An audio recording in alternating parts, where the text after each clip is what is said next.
আজকে একটা সুন্দর দিনের ব্লগ নিয়ে চলে আসলাম। Hello everyone, welcome to our another new blog. এই ব্লগটা কিন্তু অনেক অনেক দিন আগের। আমাদের সবাইকে দেখি বুঝতে পারছেন আমরা সবাই শীতের জামা কাপড় পরা। আজকে জোসিফিন দি আমাদেরকে তার বাসায় ইনভাইট করেছিল, আর সে হচ্ছে আমার হাজব্যান্ডের অফিসের কলিগ। আর আমি প্রায় সময় কিন্তু আমার অনেক ভিডিও তারপর হচ্ছে পোস্টে সবসময় উল্লেখ করি এই দিদির কথা। সে আমার প্রিয় একজন দিদি। তো তার বাসায় ইনভাইট করার একটাই কারণ ছিল, সে বাংলাদেশ থেকে নেপালে চলে যাবে। তো এটাই বলা যায় আমাদের লাস্ট দেখা তার সাথে। এরপরে বাংলাদেশে আসলে হয়তো বাবার দেখা হবে।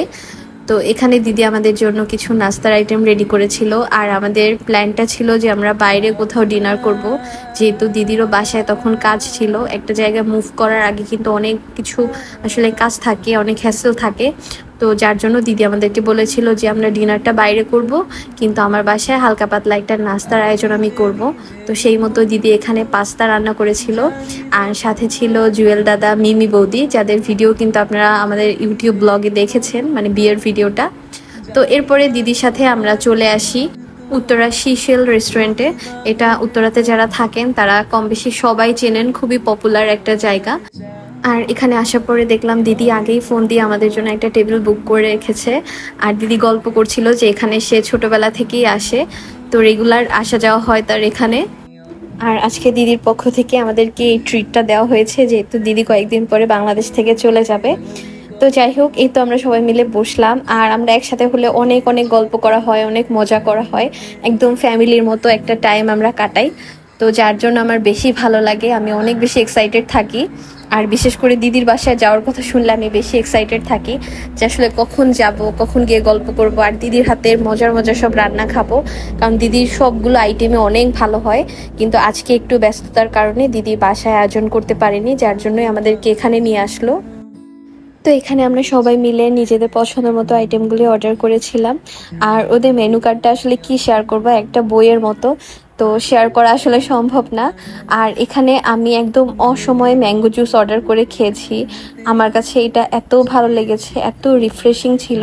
তো প্রথমেই হচ্ছে ম্যাঙ্গো জুসটা ওরা সার্ভ করেছিল। যদিও শীতের মধ্যে আম কোথা থেকে আসলো বা এত মজার হবে এই জিনিসটা আমি মানে ভাবতেই অবাক লাগে।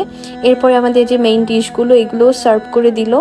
এখানে আমরা প্রথমেই নিয়েছিলাম একদম গরম গরম মিক্সড চাউমিন, যেটাতে অনেক পরিমাণে এগ আর হচ্ছে চিকেন দেওয়া ছিল। এরপর বিফ সিজলিং ছিল। এখানে ছিল আমার সব থেকে পছন্দের চিকেন ফ্রাই, তারপরে ফ্রাইড রাইস, আর এটা হচ্ছে একটা ফিশ আইটেম। সবগুলো খাবার এত বেশি মজার ছিল আর খুবই ফ্লেভারফুল ছিল, বিশেষ করে ওদের চিকেন ফ্রাইটা আমার কাছে এত ভালো লেগেছে। আর এই তো আমি সবাইকে একবারে একটা ভিডিওতে দেখানোর চেষ্টা করেছি। আর এখান থেকে আমরা সবাই অল্প অল্প করে নিয়ে খাওয়া শুরু করলাম। প্রথমে একটু রাইস নিলাম, তারপর হচ্ছে একটা ফিশ আইটেম আর একটু চিকেন ফ্রাই নিয়ে খাওয়া শুরু করেছি। এখানে সব থেকে আমার ভালো লেগেছে চিকেন ফ্রাইটা আর হচ্ছে ফ্রাইড রাইসটা। বাকি আইটেমগুলো বেশ ভালো ছিল। আর খাওয়ার পরে এরকম পান দিয়েছিল খাওয়ার জন্য, যেটা আমার কাছে অনেক বেশি ইন্টারেস্টিং লেগেছে। আর প্রতিটা পান খুব সুন্দরভাবে এরকম প্যাকেট করা ছিল, যেটাকে পানের খিলি বলে। তো এই তো এরপর আমরা খাওয়া দাওয়া শেষ করে দিদিকে থ্যাঙ্কস বললাম, আর বাংলাদেশে আসলে আবার দেখা হবে। তো যাই হোক, আরও একবার দিদিকে থ্যাংক ইউ বলতে চাই এই ভিডিওর মাধ্যমে। এই তো এরপর সবার কাছ থেকে বিদায় নিয়ে আমরাও বাসার দিকে রওনা হলাম। আর এখন হচ্ছে আমরা এলিভেটেড এক্সপ্রেসের উপরেই আছি। এখান থেকে বাসায় যেতে বেশি একটা সময় লাগবে না। তো এই ছিল আজকের ছোট্ট একটা ব্লগ, আশা করি আপনাদের ভালো লেগেছে। সবাই ভালো থাকুন, সুস্থ থাকুন। Have a good day.